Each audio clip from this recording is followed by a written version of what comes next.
Hello again. James Goy Jr. here, along with my book, How to Attract Money Using Mind Power. Moving right along, we are now at chapter 16, which I title simply Plans.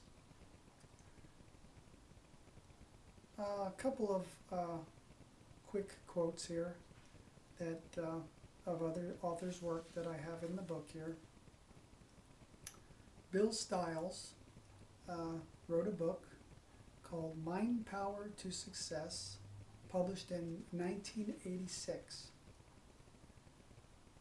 He said, "Before you take action, you have to know what you want and have a plan to accomplish it." Mac R. Douglas, in his How to Make a Habit of Succeeding from 1966, wrote, "Your road to success requires planning." It says it requires planning. It's not an option. A plan is simply a specific, detailed, spelled out way of doing something, accomplishing some goal or task. Your subconscious mind and the universe respond well when we ourselves are specific in our thinking, are specific and detailed in our desires and our goals. Planning is a way in which we can become more specific about the types of things that we need to accomplish to be able to reach our goals. By this time in the book, you would have had money goals written down, perhaps one for income and perhaps another for net worth. You would have had deadlines for those goals. You would have had those goals written down. You can look at your plans as being sub-goals to your overriding money goals. And these sub-goals, these plans, should also be written down. And they should also have their own deadlines. Will you always reach the deadlines? Accomplish what you're setting out to accomplish by those deadlines? No. But you often will, and either way, the deadlines will help you to stay more focused and to move ahead more quickly in the things that you're trying to accomplish. You should have a separate plan for reaching each of your money goals, and sometimes the items on your list, your plan, will require their own list of things to accomplish. You will not know everything you need to know in order to get what you want in the beginning.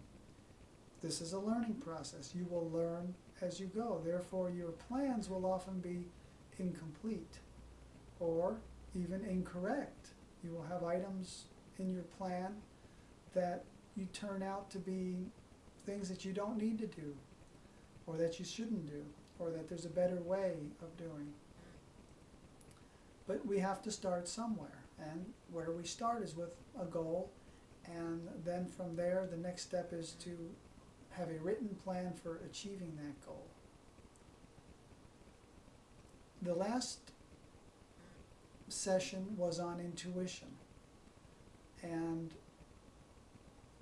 this chapter, the chapter on plans, logically follows the chapter on intuition, because all of the elements of your plans will not come from your conscious reasoning mind. Some of the elements in your plan will come from intuition.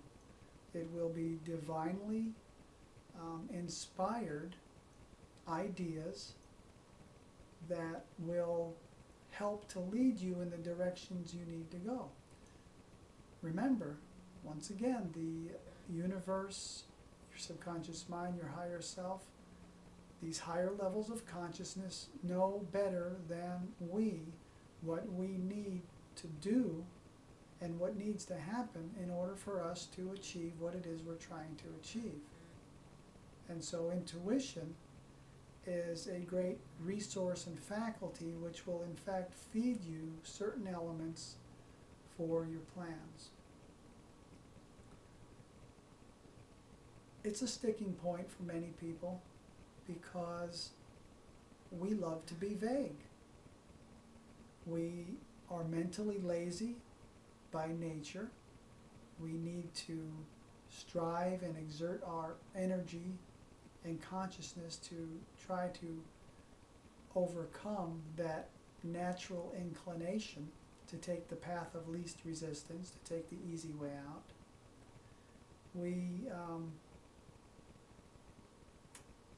have to really work at it to become specific in our thinking, much less actually writing things down and then putting them in a certain order in which they should be accomplished.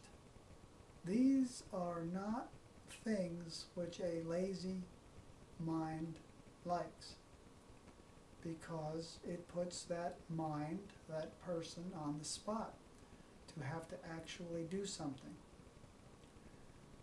You know, in the metaphysical New Age, type of circles, you meet a lot of people who are very scattered in their thinking.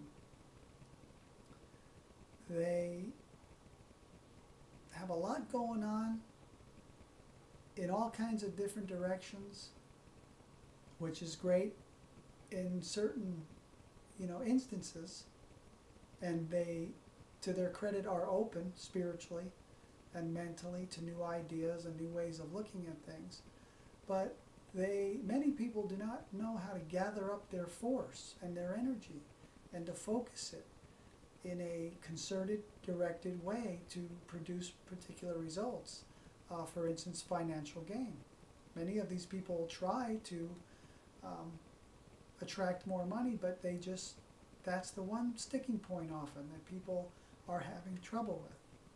And it's simply because they have not become as focused and deliberate and detailed and thought out in their money getting efforts as they have in perhaps some other areas of their life. So again, this is something that seems mundane, a plan, writing something down, making a list. It, really turns out to be a to-do list for your goal. This is what I want, and this is what I have to do to get there. It seems like a mundane act, but it is actually a very strong, powerful way to focus your mind energy, to focus your mind power. Decide what you want. Then, through a combination of intuition and research and reasoning, you come up with a plan to accomplish what you want, and then you stay open, you keep working your plan, and you keep adjusting your plan as you go along. If you do that, and if you follow the other mind power techniques of how to work your mind through all of this, you will get the money that you are striving for. Do you believe me? I like to think you do. We'll see you next time.